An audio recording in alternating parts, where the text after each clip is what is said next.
দেখেন অলরেডি এখানে ফুটপাত দখল করে রাখছে। এই টাকাটা আপনার দলের লোকরে না খাওয়ায়া দলের এই যে পাতি নেতা যারা আছে, ওয়ার্ড ভিত্তিক, এলাকা ভিত্তিক, থানা ভিত্তিক যেসব নেতারা আছে, এদেরকে না খাওয়ায় আপনি কোষাগারে জমা করেন, সেটা তো করতেছেন না।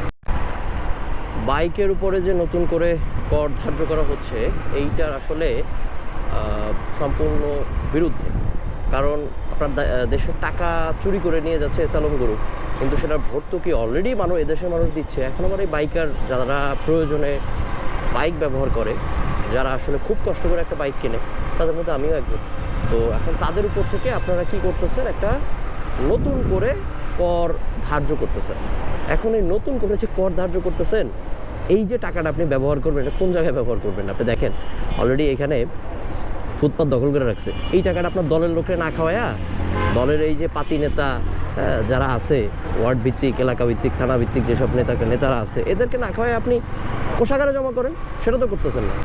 আপনার প্রতি মাসে শত কোটি টাকার ট্যাক্স ফাঁকি দিচ্ছে বড় বড় বিজনেসম্যানরা, আপনি সেটা ধরতেছেন না।